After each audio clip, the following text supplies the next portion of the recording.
What's going on YouTube? TeamSC back online here with another 3v3 gamecast for you this evening. Today going to be playing a 3v3 on the map known as Avalon Labs. Of course, how could I forget this map name? Let's go ahead and introduce our players. My name is TeamSC. I'm spawning as the Red Terran here along with my allies. None other than Brain Crusher, aka 2-base Mutalisk all day, every day. And our third partner, none other than our random friend spawning as Terran today, whose main race used to be Protoss, but at this point I don't really know anymore because all he does is play random, but at least his Zerg isn't as horrible as it used to be. Anyways, we're up against none other than the yellow Protoss Fazanero. Man, all these people I play against have complicated names, and that's not good for casting, guys. But anyways, his allies are none other than Migsar, as I stand proven from my previous statement, and the last ally, oh, Caesar, thank goodness, something easy to say. So we do have Caesar spawning as a purple Terran with his two allies. It's going to be walling off the little choke here. For those of you who don't know, Avalon Labs, you do have a shared base with all three of your allies spawning together, so it is pretty easy to defend because everybody's together. You do have 3 bases and a big ramp down to the bottom here with extra expansions, one for each ally. You can't attack this area by ground unless you go through the main base, but there is airspace here that can attack those bases, so you have to worry about kind of like drops or maybe liberators or some kind of harass like that. After you take those bases, this is where it kind of gets tricky because there is a ramp that goes down here, then another big ramp that goes down, and these are the next bases, guys. So to take a third base, you kind of have to leave the comfort and safety of your main house and take these bases at weird locations on the map. Even further down, there's 3 more bases, including a gold base, and then there's 3 more bases way on the side of the map, and then a gold base here next to the watchtowers and next to the main attack path. So the first 2 bases are pretty easy to secure if you're playing against anybody, really. When it gets tricky is when you start taking these bases, because these bases can be pretty hard to defend because there's a lot of ways they can be attacked. They can be attacked from the high ground, they can be attacked from air, they can be attacked from this path, there's a flanking path over here. So there's a lot of areas to defend once you start taking your third bases on this map. There are watchtowers, however, 1, 2, 3, 4, 5, 6 watchtowers on this map, and if you do control them, you do have a lot of vision, and they will really help you in securing your base. So if you're playing on this map, I strongly recommend you get your Zerg ally to send links to the towers, or maybe a couple of Marines, or maybe even an Adept or Zealot, because controlling the towers on this map is really quite crucial. You have a little action coming down. Caesar going to be harassing with the Reaper, going to be attacking Spec. Spec does have 1 Marine here, that Reaper is pretty low. Reaper does go down. We do have a slow Overlord drop from Migsar. Does have 4 Lings over here. A couple of Zerglings kind of late, missed their bus ticket, going to have to wait for the next one. And unfortunately, this guy's going 10 below the speed limit. We do have a little Lings here going to be coming in to harass the base of Spec. We do actually have a little vision of this. Do have some Marines out on the map for myself because I did go for a proxy gold base and do manage to pick off that Overlord. But Zergling's going to be coming in here, going to be doing a little damage. But he's taking a little while, and Spec actually does have vision of this, so they just switched to his camera view. Brain Crusher is going to be sending his Zerglings down to help deal with this. My guy went back to pick up the other 4 Lings, but at this point it's going to be too late. The Lings for Brain Crusher here, and the many outweigh the few, and they do have speed done. You know, all Mygar's Lings are still very slow, so he did try to go for a little bit of cheeky harass, but it actually did not pay off for him. But anyways, back to my view over here. I did go ahead and go for expansion across the map. I wanted to go for a gold base, get that economy going so I could go ahead and get more bases up quickly. Now for those of you who don't know, mules mine exactly the same amount from a gold base as they do a regular base, but I'm using this base to drop mules down because in case this base gets scattered out, I'll probably lose it, so I want to mine these minerals first. My rationale behind that. Anyways, Brain Crusher is going to be moving out on the map with some speedlings. I do have a couple of Marines here on the map as well. I'm going to be using them to kind of take the watchtowers and get vision because I really don't want anything to go scout this base. Did see an Overlord moving across the map earlier, did manage to send my Marines and get it just in time. So right now, the enemy team has no idea that I've stolen this gold base, which is good for me. They're simply at home macroing up. Does look like Caesar's going to be going for some kind of Marine tank composition. Mygar going up to Lair, has a Baning Lust as well. Might be see some speed banes this game, but because it's going to be getting missile upgrades, so maybe not speed banes. Maybe he'll be going for Hydra or Roaches or something like that. Do have a base here for him, but not yet saturated. Does have the gases though. Caesar taking a base here, and we do have Fazanaro with 3 Stargates going for the usual Sky Toss, Death Ball, Sky Toss play. I'm sure you guys have played it. If you play team games and you've played against Protoss, they have gone for Sky Toss or a Cannon Rush, and that's pretty much it. Sometimes DTs if they're cool. But anyways, we do have a couple Phoenix coming out on the map. Do you have a couple Marines here, a couple of Hellions just kind of patrolling, keeping them here to just prevent any Ling run-bys, because I know we're up against a Zerg player. I really don't want him to scout out this base. Going to be throwing up 2 more command centers because we got that economy from all those as well, and going to be going up to Starport, starting Corvid Reactor, guys. 25 energy for the Ravens. If you saw my last video, it was the how to beat Skytoss video, and I'm going to be kind of implementing it here with a little variation of it. This time I'm actually getting a couple factories to help build some Hellions. We are going to have a lot of minerals. I do want to have a decent amount of Hellions to defend against any Zergling run-bys that might be trying to go down to my bases, and also so I don't pull 5,000 minerals, which can happen. But a little blooded blender for me. Oh, I'm dumb, guys. I thought those were the enemy Zerglings. They're actually just brain crushers. So we're okay here. Anyways, my guard Zerglings out on the map, going to be taking the watchtowers, going to be trying to do a little bit of damage. Meanwhile, if we go over to my view, we are pretty much playing in the dark. I believe we did see a Phoenix with an Overlord, which is why I'm going for the Raven tech. Or if not, I may be just blindly countering it. But if you're playing against Protoss, you can pretty much assume they're going to go for Skytoss. It's almost a given on Team Game. We have a couple Zerglings who managed to run by my Hellions here. Going to be going for my base. And I do see everything I have going on, so at this point, we have to be a little bit worried because they have seen my expansions. One Zergling's here, but Brain Crush is going to be bringing the Zerglings back. Going to be helping to deal with this, and we do have the Hellions back here as well. Meanwhile, we do have the Phoenixes in the main base, and they do get a pick on one of the Ravens. Do manage to throw down one auto turret to try to pick them off. But at this point, the Skytoss has actually scattered my base, but I have also scattered the Protoss. I know he's going for air, and now I'm completely comfortable focusing on getting my bases up, getting my gases going, and just building a bunch of Ravens to help deal with this. Obviously, these Phoenixes going to be dealing with harassment. Raven's not the best at dealing with Phoenixes, but he's not going to stay on Phoenix all game. If he does, they're going to lose in the late game. He should be transitioning into probably carriers or void rays, but most likely carriers because they tend to be really good right now. But meanwhile, I'm already in a pretty good situation. I got a decent amount of Hellions on the map. I do have the watchtowers here under control, and I am going to be taking my 4th base already. Going to be morphing into a planetary fortress to help deal with any Ling run-bys. Do have a decent amount of Hellions here. Going to be getting some nice picks on these Zerglings. Just going to be microing a little bit. Just trying to keep the space from getting harassed. A couple Bailings accidentally going boop against the planetary fortress. I'm just going to try to keep the Hellions alive. Going to be trying to kite. Meanwhile, Brain Crusher here doing a little bit of micro himself. Just trying to not get hit by the Bailings. It does look like my guy loses the positioning a little bit, and these Hellions will be able to pick up the Bailings, so these Zerglings can come in and clean up the rest of the army. So we're already macroing up pretty hard. A couple Phoenixes here, a couple of Hydras from Brain Crusher going to be getting some pretty good picks. Phoenix is going to be going to the space, but there are nothing here to harass except this one worker trying to put up a turret. Doesn't finish in time, but we do have the turrets around this base. And if you are up against Protoss going for these Phoenix play, all you need is 1 to 2 missile turrets in your mineral line, and you should be okay against any Phoenix harass, okay? So anyways, do have the bases going up. Just going to be working on building a bunch of SCVs, going to be working on getting a lot of gas going and then transitioning and getting a lot of starports ready, because that Skytoss Death Ball is going to be pretty hard to deal with. You're going to need a decent amount of Ravens, and you're going to need to make sure you get the recalibrated explosives upgrade, which increases seeker missile damage by 30%. Which makes it do, I believe it does only 100 base, but after that it does 130, and then it increases the tracking range. Now this is the huge part, guys, because the tracking range gets increased by 50%. Usually Seeker missiles can get kited pretty easily, use them, they just kind of fizzle out, but after you get that upgrade, it's pretty much almost impossible to dodge your Seeker missiles unless you're like a Speedling, Muta, Phoenix, or maybe even a Stim Marine, but even there it's sometimes questionable. So we do have more starports going down, do have 3 factories, going to be still using my minerals to build a bunch of Hellions, to just have a little bit of a ground force to kind of help deal with any Speedling run-bys. But at this point I'm not really too worried. I do have a planetary fortress here.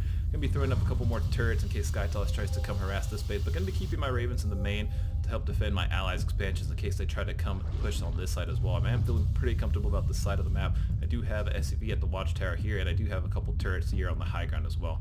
So both sides going to be macroing up.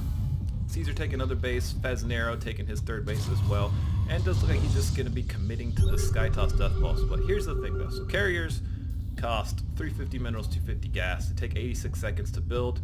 Your Ravens, as a Terran player, cost 100 minerals, 200 gas, but only cost 43 seconds to build. So you should be able to build 2 Ravens in the time it takes them to build 1 carrier, and it only costs you about 50 more gas. So typically, as long as your allies aren't completely crap, going for mass Ravens to counter Skytoss is usually going to be your best bet. There's a lot of other things you can do as Terran. You can use Widow Mines, Marines with quick upgrades, Thors in low numbers are getting us low numbers of Skytoss. You can even actually get battle cruisers with this as well. If you really want to be a jerk, you can get battle cruisers and ravens to counter sky toss, or just battle cruisers in general are pretty good. But I found ravens to be the safest, most solid solution. As you see, I uploaded a video, kind of a tutorial type video on using ravens to counter sky toss.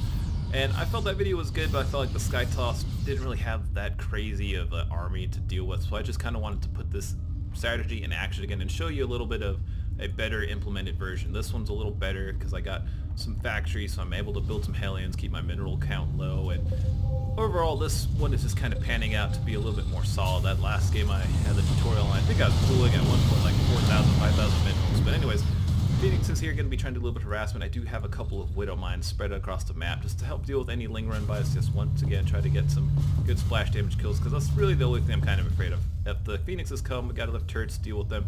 If the Lings run by, we've got some Widow Mines to help deal with them. And then the only other army here for the enemy team, I believe, is just the Bio Ball for the Terran, which could be a threat if he does try to do a Doom drop on my expansions here. But we do have this tower, so like I said, I'm not really too afraid of it, unless he just comes through this little dark part. But we do have a couple turrets set up here, which should be fine, and a couple of Hellions in base to help rally to our defenses as well. But anyways, not too much going on. Phoenix is moving out on the map. Going to be checking out these expansions over here. A lot of sensor towers out for the enemy team so they can kind of see anything that's coming by. But at this point, nobody has the watchtowers in the middle of the map. Both teams have done a good job kind of harassing the watchtower units and kind of dealing with it. Do have a decent flock of ravens here, up to about 13 at the moment, and just working on building more. Do have a second planetary here because, like I said, we are pulling a lot of minerals with this, so just going to be using them to build some extra command centers, get a couple extra orbitals, make sure you have enough scans, make sure you can drop enough mules, make sure you have enough missile turrets. And as you can see, I kind of stopped building Hellbats. I do have a good amount right now, but I'm just mainly focused on building a lot of static D. Going to be building a lot of missile turrets because really the only threat to the base is going to be a drop or possibly like a Sky Toss army at this point. Going to be getting some more ravens, just working on building up that high raven count. Going to be getting a lot of bases. Even got the 4th base going. No, 5th base. 1, 2, 3, 4, 5. So we've got 5 bases, guys. Now this is the perfect scenario. Now if you're on a map where you can only get 3 bases, ravens is usually not the way to go. It's really hard to get a good amount of ravens on 3 bases, but on those type of maps, Protoss shouldn't really be able to get a Sky Toss Death Ball out either, because it's really hard for them to get that crazy Death Ball out on 3 bases as well. But if you can get 4 or even 5 bases, going for mass ravens is really going to be your best bet, because you really do need all that gas. And as you can see, we're building 6 ravens at a time from these starports, even getting the armor upgrades for our ravens. And we did even get the engineering bay upgrades, the plus structure armor to give our armor, all of our buildings plus 2 armor, including ravens, auto turrets, and point defense drones, and the increased range, which gives the planetary fortresses an extra range, along with the missile turrets and the ravens turrets and point defense drones. So those 2 upgrades from the eBay really do help your ravens out a lot. So anyways, we do have army going to be moving out. Seeds are going to be pushing out here to the watchtower. Going to be trying to poke a little bit, maybe do a little drop. We do have the big army moving down the map. We do have some Vipers here for Brain Crushers. They're very good for him. A lot of Hydras, a lot of Marines, and a lot of Ravens. So as you can see, our army is very good. Will be very good at dealing with any air threats. Not so good at dealing with... actually, at this point, our army is looking pretty solid. So I am going to go ahead and increase the camera frame here because we are going to be pushing down the map. We do have a decent amount of Ravens, a lot of Marines, a lot of Hydralisks moving down the map, but the enemy team does have a pretty good amount of stuff too. They've got a lot of Lurkers, some Hydras coming in, a lot of Bio, and a couple of tanks. We're just going to have to see who can take this engagement. But as you can see, there is a Thor here, and this Thor could be a threat. The Thor AA does splash damage and will do a lot of damage to Ravens since they're light, but if you throw out a point defense drone before you take the engagement, you will be okay. Point defense drone will block Thor shots, blocks Hydralisk shots, Marauder shots, even though it's irrelevant. They don't block Marines though, but that's okay. But anyways, gonna be throwing out some point defense drones. This is kind of the really moment of truth here, because this is where you have to take a really good engagement with your Ravens and make sure you cast the Seeker missiles off on the right target. So I'm going to slow down a little bit and we're going to watch this play. But anyways, point defense drones going to be going in big. A lot of army going to be moving in. A lot of Bio, a lot of Hydras here, a lot of things pumped up. It is going to be tempting to want to burn your Seeker missiles and try to just deal a lot of damage to this, but you really need to try to save it, because what I'm trying to bait out right now is the Sky Toss ball that's right behind everything. This is the army that's the big threat. This is the army that's going to pretty much kill everything on the ground And this is the army we got to deal with. So Ravens can be back in a little bit. Have a couple of point defense turrets over here, and you're going to be dropping scans, trying to get a good fix on the enemy position. I do see the Protoss. He is going to be moving in. It does actually split up his carriers a little bit, which is good for him because everything's not clumping up. And it's kind of a good play from him. Usually Protoss has everything on the same hotkey, and then everything ends up clumping together. But it does look like he is going to be moving everything. It does look as if the Protoss is going to be clumping up together. This is exactly the moment you want to wait for. Once he's moving, all the Skytop army usually tends to clump. Going to be going in with the Ravens and just going to be throwing down all the secret missiles. FPS is going to be dropping, but if you have auto fire set up, it should not be an issue. So Ravens going in, a lot of secret missiles going down, and going to be back in the Ravens house immediately afterwards. And as you can see, we do have a lot of secret missiles, guys, probably more than we even need. Hydra's going to be attacking, Marine's going to be attacking, trying to get a good concave on this, but this is the moment of truth right here, because these secret missiles are going to be necked in this Skytop ball. Oh. My God. Ladies and gentlemen, if you pull that off on the ladder, you're going to feel so good about yourself, especially after the 1,000 games you've lost against big balls, carriers, and void rays. Anyways, we do have some Hydras and some Marines moving in, but do have to be careful because there's a good amount of lurkers and tanks here, and all of this army is just clumping up and pretty much getting completely wrecked by all the splash damage. We do have a lot of it going to be going in. There is a good amount of lurkers and tanks here. Going to do a lot of damage. We are getting the concave. Everything's splitting up a little bit. You're going to be pushing with the Ravens, so I'm going to be throwing up auto turrets. And this is a lot of turrets to take out those carriers very quick. And Bio can be moving in. Not really an efficient trade, but at this point we do have the army lead to just kind of run in and A-move and attack all of those tanks and all of those lurkers. So we do manage to take the big engagement, guys. And as you can see, we did lose a couple of Ravens, but we do still have most of ours. Meanwhile, Skytoss has lost all of his supply. He's down to 68. He's going to have to work on rebuilding all of his carriers, but carriers have a long build time, so once you cripple them once, as long as you have most of your Ravens left, you're still in a pretty good situation, and when the rest of the carriers come, you're going to have the energy to deal with it. And if you're still building more and more Ravens, there's literally pretty much nothing that Protoss can do. You're going to have to, like, play around. Like, literally, they're going to have like a smart Terran who, like, maybe goes Ghost and can coordinate EMPs, but you're not going to see any of that unless it's like high diamond or maybe masters level play.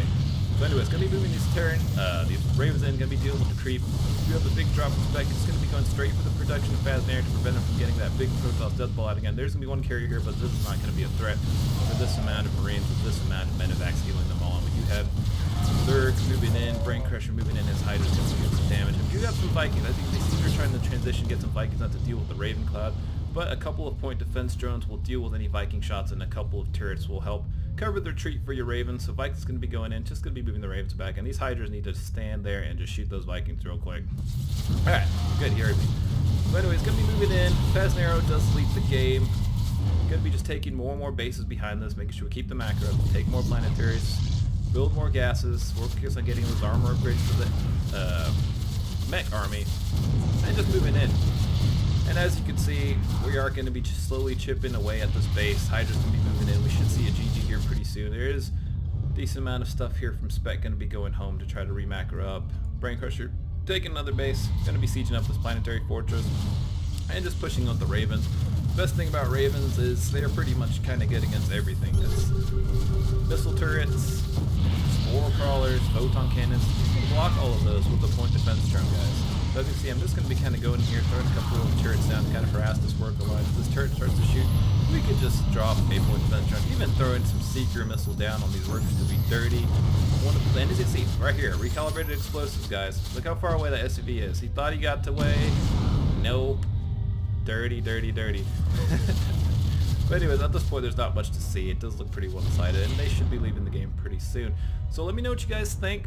This is my strategy that I've been using to pretty much wreck Skytoss online. Like if I'm playing Terran and the enemy team goes Skytoss and I counter with Ravens, my win percentage is really high, guys. Like I really haven't had any trouble dealing with Skytoss going with this Raven strategy. And it does require a little bit of micro and kind of a little bit of thinking outside the box. I know a lot of Terrans have just done nothing but bio their whole life, and now they might be trying a little bit of mech play, but I really encourage you to keep Ravens or Sky Terran in general a try, okay? Break the old habits, because really, Ravens are the future and where the answer is for the annoying competitions in team games. Anyways, please leave a like, please leave a comment if you enjoyed the video and if you want to see more, and subscribe to support the team game community.